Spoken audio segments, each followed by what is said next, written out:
सो हे वीवियंस, भाई कैसे हैं आप लोग? बढ़िया ही होंगे। 2021 आ चुका यार, तो आप सबको मेरी तरफ से ना हैप्पी न्यू ईयर। उम्मीद करता हूँ सबका साल अच्छा जाए। तो आज मैं इस वीडियो बात करने वाले हैं चैप्टर 5 12th की, वही मेंडल वाला चैप्टर चल रहा था अभी, ठीक है। तो हम उसकी बात करेंगे आज, हमारा exception of law of independent assortment, ठीक है। तो आपको पता है वैसे उसके ऊपर वीडियो लिंकेज रिकमेंडेशन वीडियो आ चुकी है और आप लोगों ने बहुत ज़्यादा प्यार दिया उस वीडियो को, बहुत ज़्यादा पसंद करा, खासकर वो स्टोरी को। तो आज मैं ज़रा उसी स्टोरी को रिपीट करूँगा बट थोड़ा सा आज और डिटेल में बताऊँगा, ठीक है। तो ऐसा तो है नहीं कि भाई मैं डिटो सेम वीडियो दूंगा भी नहीं, चैनल पे 2 वीडियो सेम, उससे बहुत ज़्यादा सही वीडियो होने वाली है। उम्मीद करता हूँ कि इस वीडियो को उतना ही प्यार देंगे, नहीं देंगे तो भी चलेगा, कभी ना कभी तो आपके काम आ जाए वीडियोस, मेरे को यही चाहिए। सो गाइस चलिए ज़्यादा देने करते शुरू करते हैं।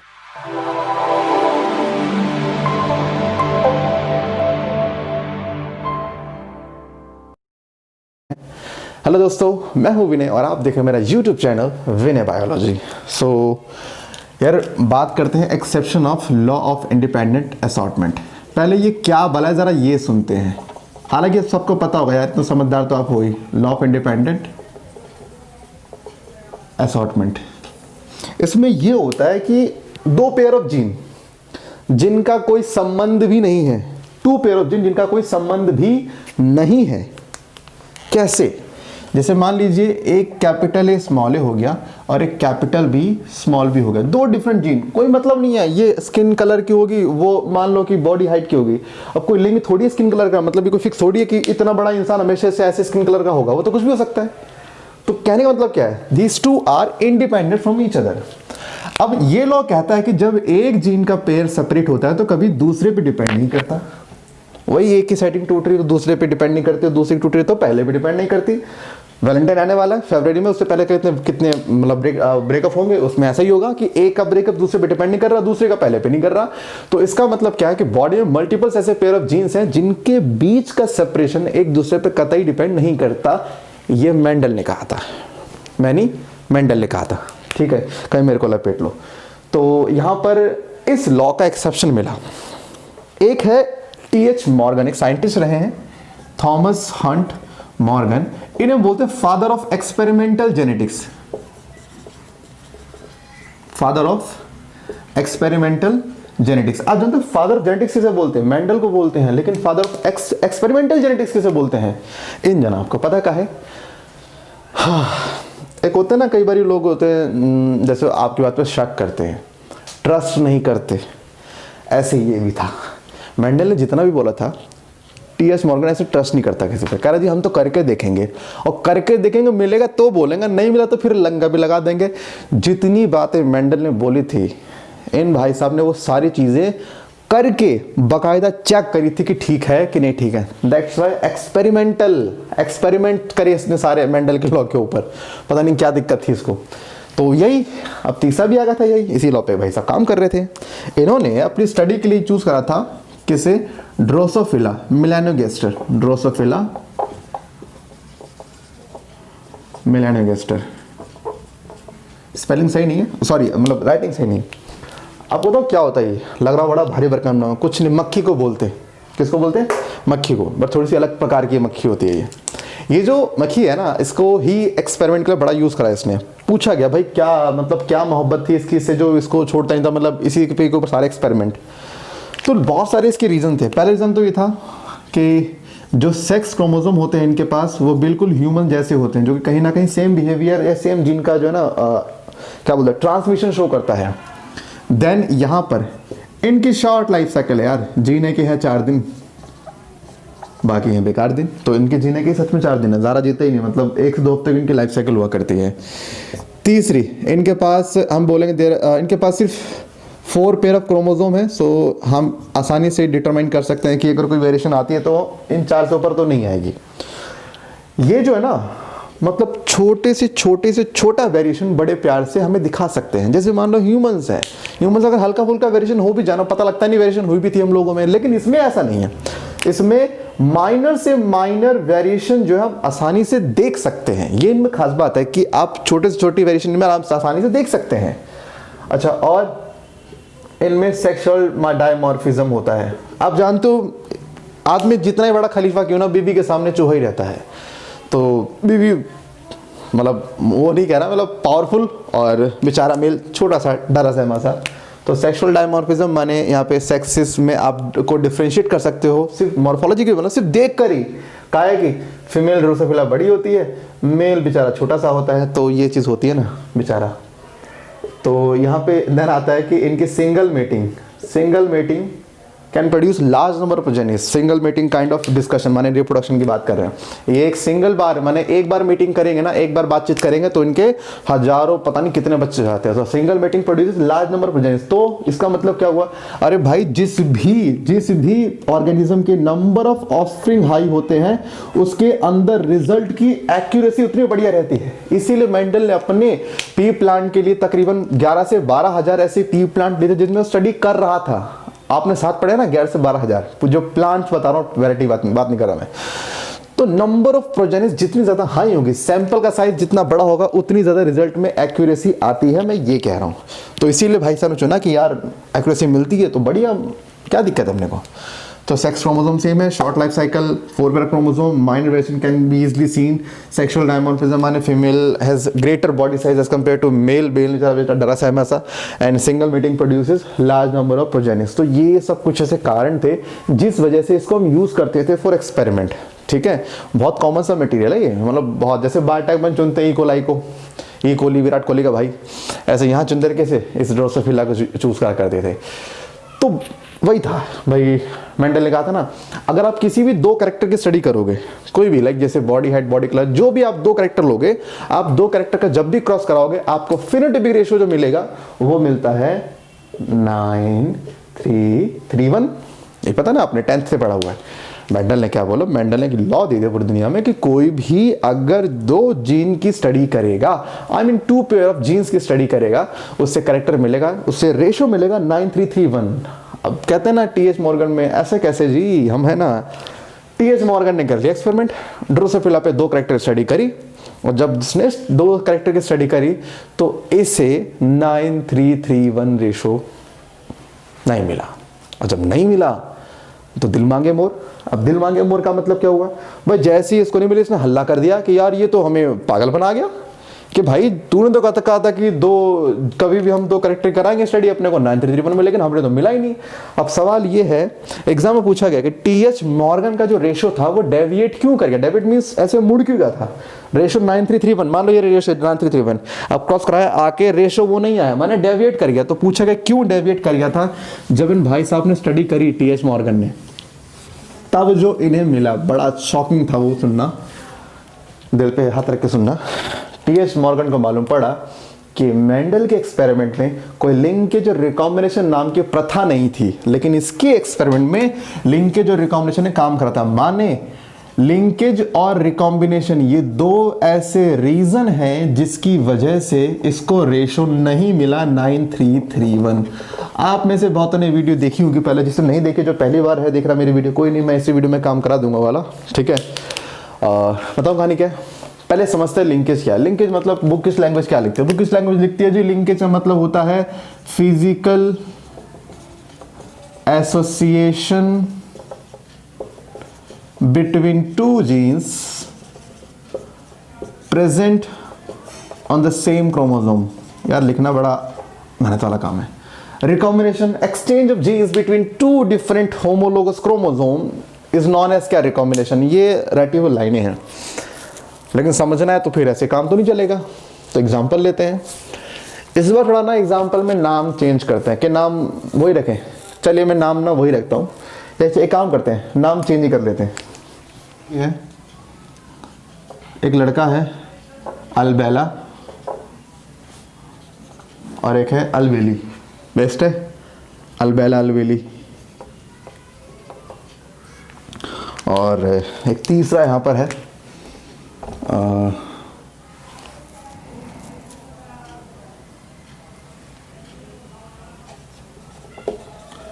सुरेश।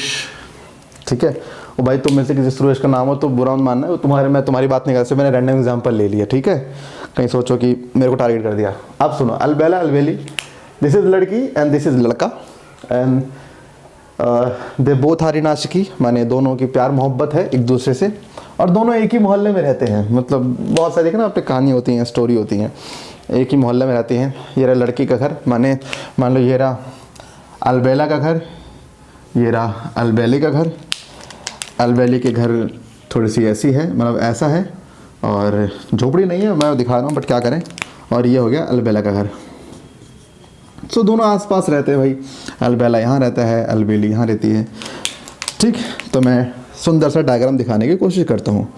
ये रहा भाई, ऐसे बाल खड़े हुए हैं, और ये अलबेली, जुल्फ़ें इसकी, ठीक है, दोनों दूसरे से प्यार मोहब्बत करते हैं। अब क्या हुआ भाई, अलबेला जो है, ये अलबेला, अलबेली, तो अलबेला ने 12th कर लिया। अच्छा, ये जो बंदा ना सुरेश, इसको अलबेली पसंद है ना, लव ट्रायंगल के एक चल रही है और किसी लड़की को कोई दूसरा पसंद करता है, तो ये लव ट्रायंगल हो गया। सो यहाँ पर ये सुरेश जो है, सुरेश का जो क्रश है अलबेली। अब ऐसा है भाई कि अलबेला अलबेली है, तो सुरेश क्या ही करेगा। सुरेश कई बार आता है कि भड़काऊं जरा अलबेली को मैं, ये बोल के कि पता है तेरे को अलबेला ये करता है, तू नहाती नहीं है, तू मोनी होती है, तू ब्रश नहीं करती, फलाना टिकाना है, तो भड़काने की कोशिश करी। तो अलबेली ने जाकर तुरंत पूछा अलबेला से कि हाँ भाई तूने मेरे को ये कहा था। अलबेला कहता नहीं नहीं, वो तो पागल बना रहा है, वो तो बस अपना सिक्का फेंक रहा है। तो एक अलबेली कहती चल ठीक है, हाँ चल कोई बात नहीं। मतलब यहाँ पे बातचीत से बात सॉल्व हो गई, ठीक है। माने अभी दोनों बहुत पास है, इतने पास है कि ये इनको तोड़ने, इनको अलग करने की साजिश कर रहा, लेकिन अलग नहीं कर पा रहा। तो भाई क्या करें भाई। अलबेला जो है वो अभी 12th क्लास में है, 12th में साइंस पढ़ रहा है, मेडिकल ली है, और मान लेते हैं कि उसका जो है सिलेक्शन हो गया नीट के अंदर। और नीट में सिलेक्शन लेने के बाद उसने मान लो कि एम्स में सिलेक्शन ले लिया।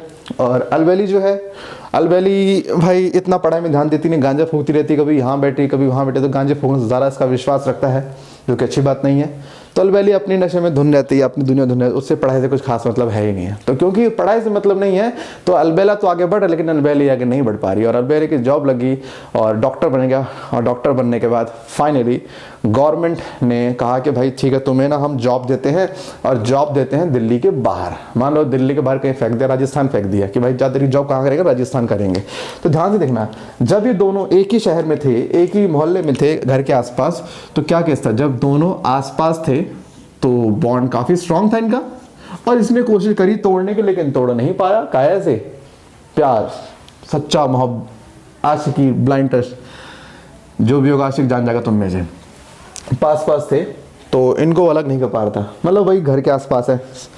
और जब भाई अलबेला की जॉब लगी, राजस्थान गया तो हुआ क्या, अब दोनों में थोड़ा सा डिस्टेंस आ गया। मतलब एक दिल्ली में है, एक वहाँ है, तो एक ग्रो कर रहा आगे चला गया। अब दोनों में गैप आ गया। जब गैप आ गया तो अब क्या होता है, पहले इनकी मान लो दिन में 10 बार बात होती थी, अब क्या होगा, अब दिन में सिर्फ 1 बार बात होगी। कैसे बंदा बिजी रहता है फोन पे, मिलना तो वैसे है ही नहीं। पहले चलो मिल भी लेता था आते वक्त, अब तो खैर मिलना भी नहीं है। अब सुरेश ने सोचा भाई कि मौका तो यार अच्छा है। अच्छा, मैं ना किसी को आइडिया नहीं दे रहा हूँ कि सोचो कि नहीं तुम अपनी क्रश को ऐसे ले लोगे, ये आइडिया नहीं है, ये बता रहा हूँ, बस एक केस स्टडी है, वैसे होगी भी नहीं तुम्हारी ऐसे। तो यहाँ पे क्या हुआ कि सुरेश ने सोचा कि चलो कुछ जुगाड़ लगाते हैं। सुरेश ने भाई क्या बोला अलबेली से कि यार तेरे को पता है मैं सही बता रहा हूँ, वो सही के वो यही कह रहा था कि तू नहाती नहीं तो मुँह नहीं धोती, और तो गांजा फूकती है वगैरह वगैरह, बतेरा बहुत कुछ बोल दिया। और अलबेली बोली अच्छा इसकी इतनी हिम्मत, कहते से मैं करती हूँ बात।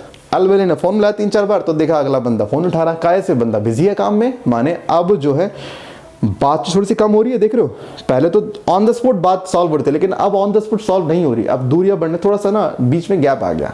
अब जब उसने कॉल करी तब रात को उसकी बात हुई कि तूने ऐसा कहा था, उसने कहा नहीं मैंने तो ऐसा कुछ नहीं कहा, बात सॉल्व हो गई। लेकिन स्टिल मन में थोड़ी सी खटास पैदा हो गई कि इसने मेरी कॉल उठाई क्यों नहीं।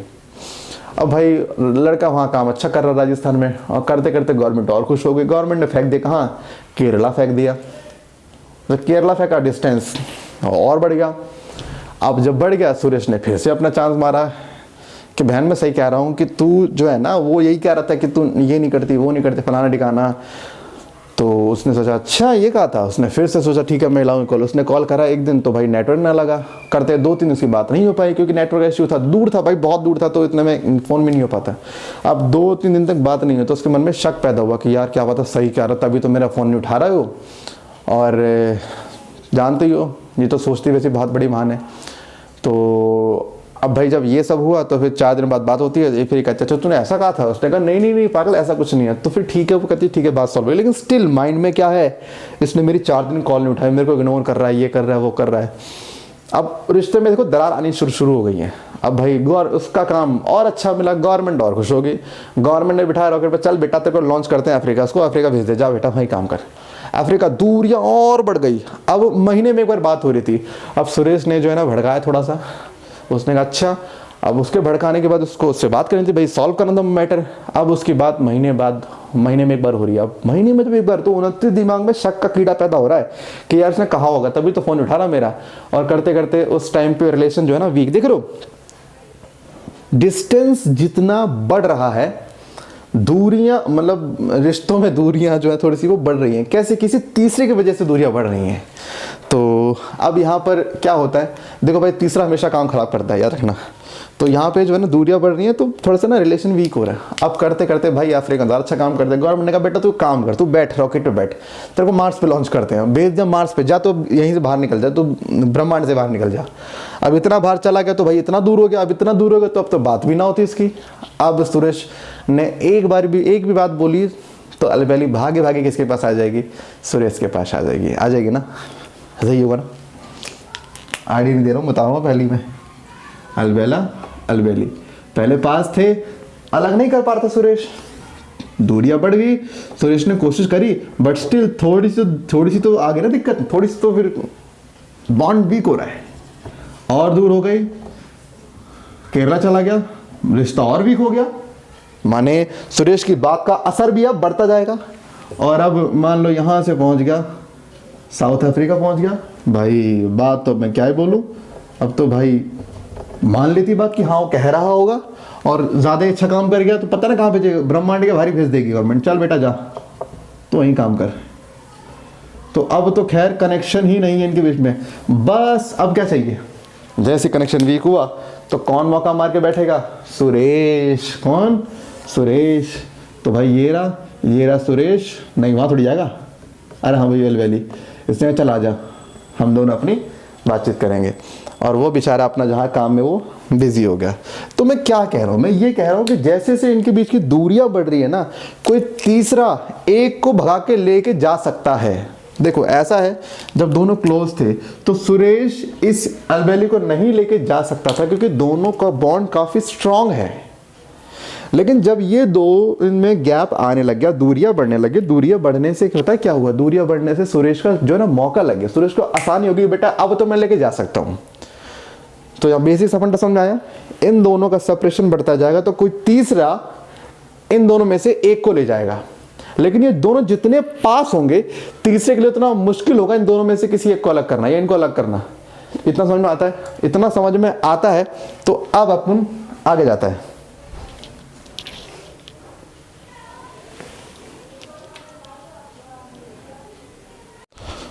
तो अब कहानी हो गई, ओ भाई अगर किसी का नाम वाम मैच कर जाए ना, कमेंट मत कर देना मेरे को कि भाई मैंने उनको बोला, ये सिर्फ ऐसा डिस्क्लेमर, इसको सिर्फ कोइंसिडेंस समझे, किसी के रियल जिंदगी से इंस्पायर नहीं है। कहाँ गवर्नमेंट थोड़ी भेजेगी कहीं पर किसी को ब्रह्मांड के बाहर। अच्छा तो अब जरा बात करते हैं लिंकेज के। देखो एक क्रोमोसोम है, ठीक है, एक क्रोमोसोम है। तो मैं क्रोमोसोम कैसे दिखा दूँ, सिंगल क्रोमेटिड से नहीं, ऐसे दिखाऊंगा ना, ऐसे तुम लोग तो क्रोमोसोम मानते भी इसी को ही हो, इसलिए दिखाऊंगा मैं। ये क्रोमोसोम हो गया, ठीक। और इस क्रोमोसोम के ऊपर यहां मान लीजिए एक जीन ये रही ए जीन, दूसरी जीन ये रही बी जीन। कौन सी, ए और बी जीन। और दोनों के जीन के बीच में काफी अच्छी रिश्ते हैं भाई, अलबेला अलबेली, काफी अच्छे बॉन्ड है, दो जीनें बहुत मजे से रह रही हैं। और यहां पर सामने वाले क्रोमोसोम पर प्रेजेंट है एक राक्षस। कौन है, राक्षस, तीसरा बंदा जो ना, बिचौले से बोलूंगा तीसरे बंदे को तो मैं। तो मान लो यहां पर ये है मान लो कोई स्मॉल एक्स मान ले, स्मॉल एक्स मान लेते हैं। ए अलबेली है, एक्स वाली ने कहा ए को, ए चल आना, ए आना, कह रही नहीं पागल है क्या, हट नहीं। क्यों, मैं किसी के साथ अभी रिश्ते में हूं, नाम मुंह बोली रिश्ते में। एक केस ये है, केस नंबर 1, और भाई कृपया वीडियो अपने पेरेंट्स को ना दिखाएं, नहीं बोलेंगे कि टीचर्स कैसा एग्जाम्पल देके पढ़ा रहे हैं। तो ये तुम्हारा हो गया वही सेम केस, बट थोड़ा सा ना मैं चेंज कर रहा हूं उसके अंदर।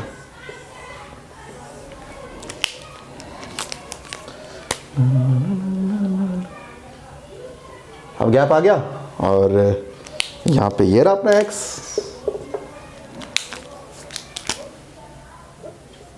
देखो दूरियां बढ़ गई। अब उसने कहा माने पहले इनके अलग होने के चांस 0% थे, अब मान लो इनके अलग होने के चांस 20% हो गए, माने इसके अलग होने के चांस 20%, तो उसको मिलने के चांस कितने 20%। वो रहा सुरेश बैठा हुआ है कि ए आना, अरे नहीं यार वो पास में है, मतलब दिल्ली राजस्थान वाला केस अभी नहीं है, ये का है अभी दूरियां इतनी थोड़ी बड़ी हैं। तीसरा केस जरा मानते हैं, तीसरे केस में क्या होगा,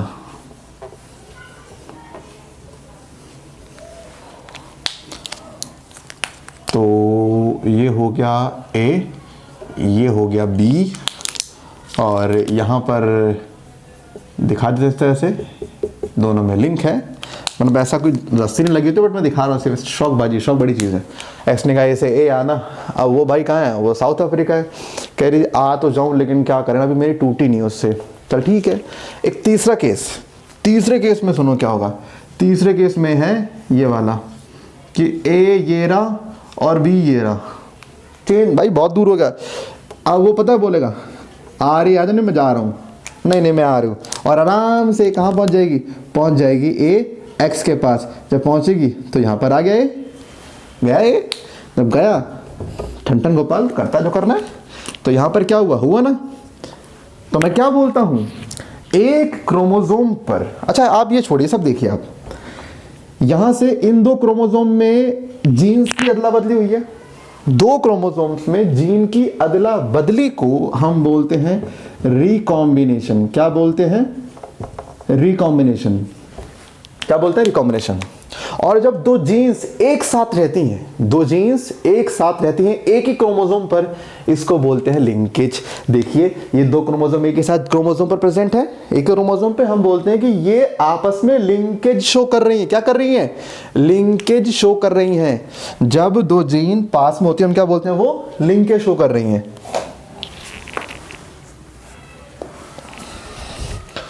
देखिए केस 1 के अंदर लिंकेज मान लीजिए 100% है। 100% का मतलब ये हुआ भाई दोनों बहुत टाइटली जुड़े हुए हैं, कोई माइका लाल इन्हें अलग कर सकता ही नहीं है, लिंकेज 100%। तो यहां पे रिकॉम्बिनेशन कितना हुआ, रिकॉम्बिनेशन हुआ 0। काहे, रिकॉम्बिनेशन मतलब क्या होता है, जीन्स की अदला बदली। अदला बदली कब होती है, जब पिछला छोड़ेगा। पिछला कब छोड़ेगा, जब पिछले वाले दूरियां बहुत ज्यादा होंगी, दूरियां बहुत कम होगी तो वो छोड़ेगा ही नहीं ना। तो हम क्या बोलेंगे, जब लिंकेज ज्यादा होगा, माने जब जीन्स बहुत पास होंगी तो लिंकेज बहुत स्ट्रांग होता है, रिश्ता बड़ा स्ट्रांग है, कोई अलग नहीं कर सकता, अलग नहीं कर सकता, दैट्स 0%। लेकिन जब जीन्स में दूरियां बहुत बढ़ जाती हैं, माने जब जीन्स बहुत दूर होंगी तो लिंकेज उतना ही कम होगा, माने रिश्ता बीच में उतना ही वीक होगा। तो लिंकेज माने इस वाले में जब लिंकेज यहां पर सबसे कम होगा तो सबसे ज्यादा चांस होगा यहाँ पे जीन्स के अलग होने के, और अलग होने को क्या बोलते हैं, रिकॉम्बिनेशन। माने यहाँ पे सबसे ज्यादा चांस किसके होंगे, रिकॉम्बिनेशन के होंगे। समझ आ रहा है आपको, मैं क्या वही कहानी आ रही है ना। ठीक है, मैं आपको जरा इसका एक और दिखाता हूँ पिक्चर बना के, शायद आपको समझ में आए।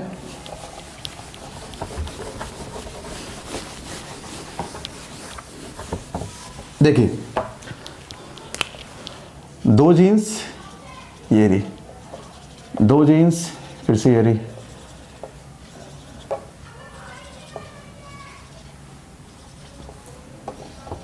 देखिए जीन्स पास में एक। अच्छा एक बात हो, लिंकेज सिर्फ एक क्रोमोसोम के लिए अप्लाई होती है, रिकॉम्बिनेशन दो क्रोमोसोम के लिए अप्लाई होती है, ये देखना। लिंकेज सिर्फ for single chromosome and recombination for 2 different chromosome, I mean homologous chromosome. इस वाले केस में मान लो लिंकेज है 100%, रिकॉम्बिनेशन है 0। इस वाले मान लो लिंकेज हो गया 80%, रिकॉम्बिनेशन है 20। सोचो ना भाई, जब दूरियां बढ़ेंगे तभी तो इनके अलग होने के चांसेस बढ़ेंगे ना। इसमें लिंकेज हो गया 60%, रिकॉम्बिनेशन हो गया 40 हो गया। लिंकेज मान लो हो गया 40, रिकॉम्बिनेशन हो गया 60, लिंकेज हो गया 10, रिकॉम्बिनेशन हो गया 90। सवाल पूछेगा इनमें से कौन से केस में सबसे जल्दी जीन्स एक्सचेंज हो जाएंगी। ये रहा कैसे, जिस क्रोमोसोम में सबसे कम लिंकेज मिलती है, माने जिस क्रोमोसोम में जीन्स में दूरियां बहुत मिलती है वो बहुत जल्दी अलग हो जाती हैं। अब देखो ना, लिंकेज कम का मतलब क्या हुआ भाई, लिंकेज का मतलब रिश्ता बहुत वीक है, माने दूरियां बहुत ज्यादा हैं। तो ऑब्वियसली जब लिंकेज कम है तो रिकॉम्बिनेशन हाई होगा, और रिकॉम्बिनेशन हाई को तुम क्या बोलते हैं, एक्सचेंज ऑफ जीन्स। तो हम क्या बोलेंगे कि भैया लिंकेज और रिकॉम्बिनेशन का अपोजिट रिलेशन है। जब लिंकेज ज्यादा होगा तो रिकॉम्बिनेशन कम होगा, जब रिकॉम्बिनेशन ज्यादा होगा तो लिंकेज कम होगा। अच्छा एक बात और कि मैं अगर कहूं कि लिंकेज ज्यादा होगा तो पेरेंटल कैरेक्टर ज्यादा आएंगे बच्चे के अंदर, और अगर रिकॉम्बिनेंट ज्यादा हुआ तो नए कैरेक्टर या रिकॉम्बिनेंट कैरेक्टर बच्चों में ज्यादा आएंगे। बताऊं कैसे, समझ के देखना अपने आप, ये रट्टा नहीं मारना, रट्टा कुछ नहीं, आपको समझना है।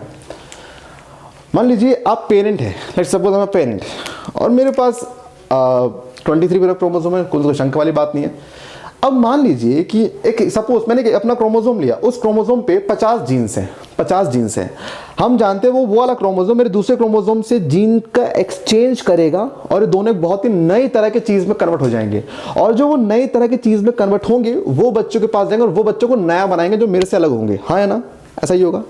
अगर मान लीजिए क्रोमोसोम्स थे, उस पर 50 जीन्स है, 50 जीन्स है और 50 आपस में टाइटली लिंक्ड है, सारी जुड़ी हुई आपस में, तो 50 में से एक भी जीन दूसरे पे नहीं जाएगी। माने जैसे क्रोमोसोम मेरे पास है, अगर उस क्रोमोसोम में सारी जीन्स चिपक जाए बिल्कुल गोंद से, और कह रहे मैं नहीं जा रही दूसरे क्रोमोसोम में, दूसरा कह रहा मैं नहीं रहा इसके पास, माने जो दो क्रोमोसोम मेरे बिफोर डिवीजन जैसे हैं ऐसे आफ्टर डिवीजन भी है। इसका मतलब क्या हुआ कि अगर मेरे बॉडी के, अगर मान लीजिए पेरेंट के क्रोमोसोम पे जीन्स अलग नहीं हो रही, कह रही जी मैं नहीं जा रही इस क्रोमोसोम पे, वो बड़ा बेकार है। इसका मतलब क्या, आपके क्रोमोसोम पे जीन्स का एक्सचेंज नहीं हुआ, और आप जानते हो जब जीन्स का एक्सचेंज नहीं होता तो आपको पता है कैरेक्टर पेरेंट वाली तो आते हैं। अरे भाई पेरेंट वाली चीज आपके पास एज इट इज आ गया बिना कोई चेंज हुए, तो कैरेक्टर पेरेंट के आएंगे ना। लेकिन अगर रिकॉम्बिनेशन, मान लो 50 में से 40 जीन ने एक्सचेंज कर लिया, तो पता है क्या होगा, जो 10 जीन मेरे पास नहीं एक्सचेंज, वो मेरे पास आएंगे 10 पेरेंटल कैरेक्टर, 40 आएंगे नए कैरेक्टर रिकॉम्बिनेशन वाले। माने 50 में से 20 जिन ने कर दिया रिकॉम्बिनेशन, 30 ने नहीं करा, तो मेरे पे 30 आएंगे पेरेंटल कैरेक्टर और 20 आएंगे नए कैरेक्टर, और 50 ने कर दिया लिंकेज तो भैया एक भी नहीं आएगा नया कैरेक्टर। तो कहने का मतलब क्या है, जब जीन्स आपस में लिंक्ड होती हैं, कहती है नहीं मैं अलग नहीं हो रही, मैं अलग नहीं हो रही, तो भैया ऐसे केस में वो पेरेंट का कैरेक्टर बच्चों को दे देंगे एज इट इज। कैसे, पेरेंट में जो जीन्स का चेंज आना चाहिए, जीन्स का चेंज आया नहीं, बच्चों को मिल गया ऐसी। तो ये चीज थोड़ा सा ना है। अगर आपने देखो एनसीईआरटी में आपको एक पिक्चर दिख रही है साइड में, आप अगर आप देख पा रहे हैं तो दो जीन्स पास पास हैं, लेफ्ट वाले केस में दो जीन्स पास पास हैं, और इन दो जीन्स के पास पास होने से एक जीन ये, आप जानते हो जीन्स जब पास होती हैं तो लिंकेज ज्यादा होता है, रिकॉम्बिनेशन कम। तो अब इस केस में देखो लिंकेज आपको कितना मिल रहा है, पेरेंटल कैरेक्टर आपको कितने मिल रहे हैं यहाँ पर 98.7%, और रिकॉम्बिनेंट कैरेक्टर कितने मिल रहे हैं आपको 1.3%। एक बार केस नंबर 2 देखो, केस नंबर 2 में आप क्या देखोगे, जीन्स का डिस्टेंस बढ़ गया है, आप जानते हो डिस्टेंस बढ़ने से लिंकेज हो जाता है कम, रिकॉम्बिनेशन बढ़ गया। अब जितने कम लिंकेज होगी उतना कम पेरेंटल कैरेक्टर, और जितनी ज्यादा रिकॉम्बिनेशन उतना होगा रिकॉम्बिनेंट कैरेक्टर। तो अब उसको देख रहे हो ना, इस केस में क्या है 68.7 हो गया आपका पेरेंटल कैरेक्टर, और 32 पॉइंट समथिंग जो भी है आपका 3%, ये आपका हो गया रिकॉम्बिनेंट कैरेक्टर। देखो पहले था 1.3, अब होगा 32 पॉइंट समथिंग हो गया, तो बढ़ा ना तुम्हारा रिकॉम्बिनेंट कैरेक्टर। तो हम क्या बोलते हैं कि जितना ज्यादा लिंकेज होगा उतना ज्यादा पेरेंटल कैरेक्टर बच्चों में मिलेगा। लिंकेज ज्यादा कब मतलब जीन बहुत पास में होंगे, माने अगर क्रोमोसोम्स की जीन बहुत पास में है तो बच्चों में पेरेंटल कैरेक्टर ज्यादा आएंगे, बहुत दूर है तो नए कैरेक्टर ज्यादा आएंगे। तो ये हुआ भाई आपका लिंकेज और रिकॉम्बिनेशन। तो रिकॉम्बिनेशन क्या होता है, दो क्रोमोसोम के बीच में जो जीन्स का एक्सचेंज होता है उसको हम बोलते हैं रिकॉम्बिनेशन, और एक क्रोमोसोम के ऊपर पाए जाने वाले जीन्स के बीच के कनेक्शन को, रस्सियां नहीं लगी होती, हम एज्यूम करते हैं हाँ कनेक्टेड होंगे, तो इसको हम क्या बोलते हैं लिंकेज बोला करते हैं। सो ये था आपका लिंकेज और रिकॉम्बिनेशन। उम्मीद करता हूँ कि जो अब तक की वीडियो थी उससे कुछ आपको नया पता लगा होगा, ठीक है, नहीं लगा तो कोई बात नहीं, आपके लिए रिवीजन हो गई। सो गाइज आज के वीडियो बस नहीं रखते हैं, ज़्यादा नहीं, बहुत लंबी वीडियो हो रही है, तो फिर मिलते हैं नेक्स्ट वीडियो में नए टॉपिक के साथ। जब तक के लिए सतर्क रहें, सावधान रहें, देखते रहें विनय बालाजी, टाटा बाय बाय, शब्बा खैर, लव यू ऑल।